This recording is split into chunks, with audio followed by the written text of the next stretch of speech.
अखिल भूमंडलीय सर्व श्रोमणी मुनि समाज के संस्थापक आदि मुनीश्वर योगेश्वर सद्गुरुदेव शिव मुनि महाराज की जय।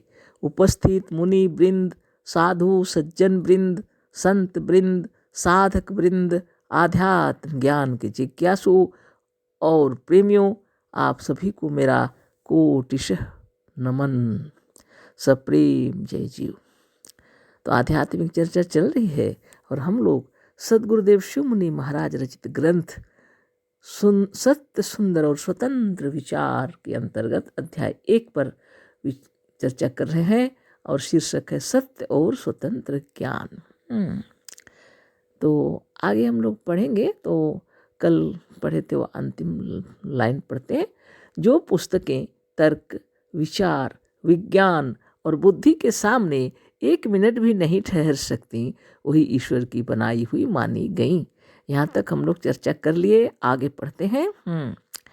कहा जाता है कि हमारे इन ग्रंथों पर तर्क न करो, यह स्वतः प्रमाण है। इन पर अकल की दखल नहीं हो सकती। इन पर तर्क करने वाले नरक में जाएंगे। इन्हीं मूर्खतापूर्ण विचारों तथा अंधविश्वासों के द्वारा इन ग्रंथों की रक्षा हो रही है। नहीं तो सच्ची बात यह है कि इन किताबों में कुछ नहीं है।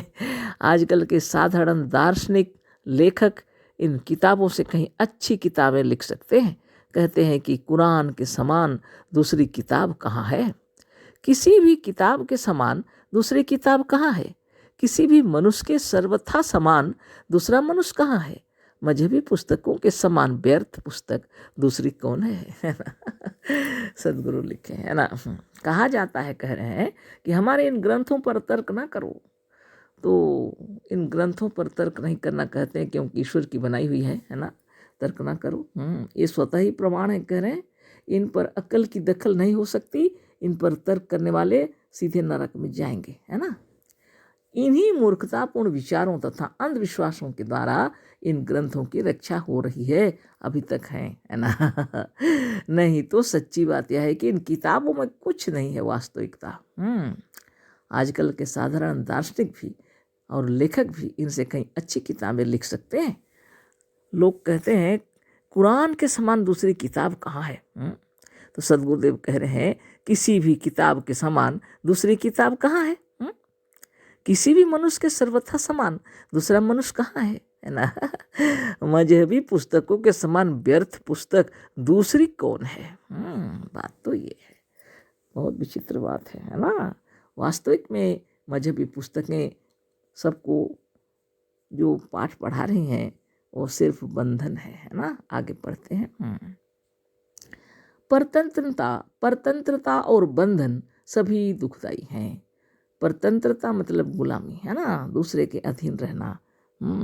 परतंत्रता और बंधन सभी दुखदाई हैं, पर सबसे अधिक दुखदाई मस्तिष्क और अंतःकरण की परतंत्रता और बंधन है।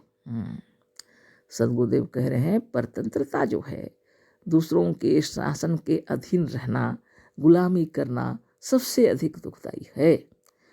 इससे भी अधिक दुखदाई गुरुदेव बता रहे हैं कि मस्तिष्क और अंतःकरण की स्वतंत्र परतंत्रता और बंधन। अगर इससे भी अधिक दुखदाई है आपके मस्तिष्क में और आपके अंतःकरण में अगर परतंत्रता है, वो ही बंधन है ना। तो साधारण बात नहीं है। मन अगर परतंत्र है, अंतःकरण में अगर गुलामी की भावना है, तो आप बंधन में ही घिरे हुए हैं, चाहे जितने भी स्वतंत्र हों ना। कुछ मनुष्य काल्पनिक भूतों के गुलाम हैं। देखिए कुछ मनुष्य क्या हैं, कल्पना किए हैं भूतों के भय और डर, उसके ही गुलाम है। कुछ लोग उसी की पूजा पाठ करते रहते हैं और कोई भक्त बने हुए हैं, भूत भगाना, भूतों को रखना, यही सब काम है। कुछ काल्पनिक देवताओं के गुलाम हैं और कुछ कल्पना किए हुए देवताओं की, देवी देवताओं की, उनकी पूजा अर्चना में लगे हुए हैं। उपवास, व्रत, पूजा, हर चीज़ में उसमें गुलाम बने हैं।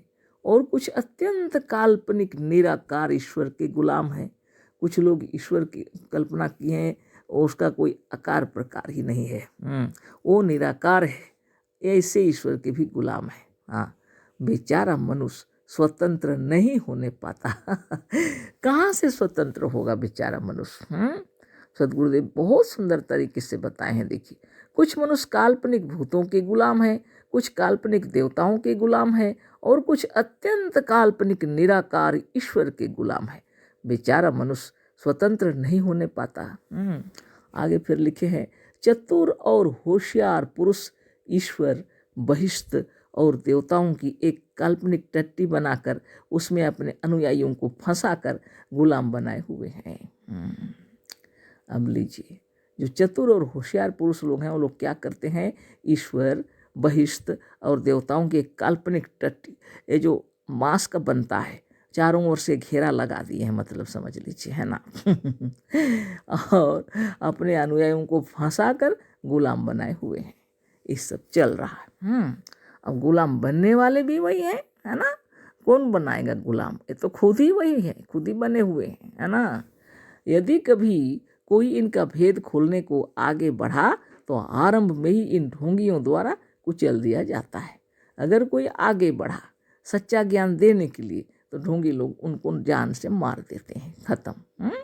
हजारों मनुष्य भूखे मर रहे हैं, पर यह खुदा के बंदे मोतियों का चूना अपने पान में डालते, हीरों का भस्म खाते और मनो दूध और गुलाब जल से नहा डालते हैं, है ना। तो ऐसी ही बातें चल रही हैं। हजारों मनुष्य भूखे मर रहे हैं, पर ये जो खुदा के जो बंदे हैं, है ना, वो क्या करते हैं, रुपयों के माने भंडार में रहते हैं, आनंद ही रहता है उनका, कोई तकलीफ नहीं है। मोतियों का चूना पान में लगाते हैं, है ना, हीरों का भस्म खाते हैं और मनो दूध और गुलाब जल से नहा डालते हैं। किसी को खाने के लिए घी नहीं मिलता। कितने इतने गरीब लोग हैं जो घी कभी औषधि के लिए कहीं से वो लोग करते हैं जुगाड़, उनको खाने के लिए नहीं मिलता घी, पर ये ईश्वर के सेवक हजारों मन घी अग्नि में डालकर जला डालते हैं। यज्ञ हवन होता है ना, तो हजारों मन घी अग्नि में डाल देते हैं, जला देते हैं। कहते हैं कि इससे हवा शुद्ध होती है। उनका कहना है इससे हवा शुद्ध होती है, पानी बरसता है ना। तो सदगुरुदेव कह रहे हैं जलने से जो कार्बन डाइऑक्साइड गैस निकलता है उससे ना हवा शुद्ध होती है ना पानी बरसता है। जलने से जो कार्बन डाइऑक्साइड गैस निकलता है उससे ना तो हवा शुद्ध होती है ना तो पानी बरसता है। जिस देश में हवन नहीं होता उस यूरोप, अमेरिका और जापान आदि देशों में पानी अधिक बरसता है और हवा भी शुद्ध है और लोग बीमार भी कम पड़ते हैं। ये सारी अंधविश्वास हमारे ही भारत भूमि में है, अन्य देशों में इसका नामो निशान भी नहीं। यूरोप, अमेरिका, जापान आदि देशों में भी पानी बरस रहा है ना, सदगुरुदेव का कहना है ना, बड़े ज़्यादा ही बरस रहा। हवा भी शुद्ध है ना, और हवा शुद्ध करने के लिए यहाँ पर जितना जोर जबरदस्ती काम चल रहा है उतना ही हवा अशुद्ध हो रहा है आजकल हमारे भारत में। क्या करें, क्योंकि हम अंधविश्वास में जकड़े हुए हैं। हमारा मन परतंत्रता की बेड़ियों में बंधा हुआ है, हमारे हृदय में गुलामी की संस्कार बसे हुए हैं, है ना। इस सब से हटना अपने आप को बिना योग साधन का मुश्किल है। कोई किसी को समझाया नहीं जा सकता, लेकिन यह आईना दिखाया जा सकता है कि भाई देखो, तुम अपने आप को सोचो, है ना। तो सदगुरुदेव जो किताबें लिखे हैं उसको हम पढ़कर आपके सामने रख रहे हैं और चर्चा भी कर रहे हैं उसी पर, है ना। वास्तव में हम लोग सब बैठकर इस विषय में बातचीत करते सामने बैठ के तो और अच्छी बात होती। अभी तो हम अकेले ही जो कुछ भी हम बोल रहे हैं, लेकिन आपको एक एक लाइन पढ़कर सुना रहे हैं और उसी पर चर्चा हम कर रहे हैं, और कहीं कोई गलत बात एक भी हम उसके अलग से नहीं कहते। हाँ, कभी कभी उदाहरण देते हैं, कभी कभी कोई महात्माओं की वाणी को, अलग बात है ना। तो बीमार हम लोग पड़ते हैं क्यों? क्योंकि भावनाएं हम लोग की ऐसी हो गई हैं। अब बताइए, अब ये क्या हवा शुद्ध होगा? ये तो यज्ञ हवन ऐसा नहीं है। हमारे ऋषि मुनियों का कहना है ना तस्य रोगो न जरा न मृत्यु प्राप्तस्य योगाग्निमयम शरीरम। योग अग्नि को प्रदीप्त करने के लिए कहा गया है। शरीर के भीतर जितने रोग दोष तकलीफ दूर हो जाएंगे सब। और ये शरीर जिससे बना है, आकाश अग्नि जल वायु और मिट्टी शुद्ध और निर्मल होते रहेंगे। हृदय भी शुद्ध और निर्मल होता रहेगा। अहिंसा सत्य अस्ति ब्रह्मचर्य अपरिग्रह बहुत बड़ी तपस्या है। शौच संतोष तप स्वाध्याय ईश्वर प्रणिधान बहुत बड़ी तपस्या है सब। आसन प्राणायाम प्रत्याहार धारणा ध्यान और समाधि यही हम लोग की पूजा पद्धति है, यही हम लोग का यज्ञ है। और इसी पर हमेशा सुबह सोच से निवृत्त होते ही अपने कार्यक्रम कर लेने चाहिए। और दिन भर है ना सच्चाई और ईमानदारी से मेहनत और परिश्रम से धनोपार्जन करना चाहिए। वैसा ही धन उपार्जन करें जिससे दूसरों का भी उपकार हो और अपना परिवार भी भरण पोषण अच्छे से हो और पूरे विश्व का भी थोड़ा थोड़ा कल्याण हम करें। अब यहाँ रुपये पैसे कमाने के लिए भूतों को प्रेतों को बुलाएंगी, देवी देवताओं को बुलाएंगी और इन लोग को खुश करने की कोशिश करेंगे। ये सब कार्य चल रहा है, ये कभी नहीं होता था। आत्मदेव की जय, सदगुरुदेव शिव मुनि महाराज की जय। ये हो गया है पूरा, कल फिर चर्चा होगी। अशेष धन्यवाद, कोटिशः नमन, सप्रेम जय जीव। सदगुरुदेव शिव मुनि महाराज की जय।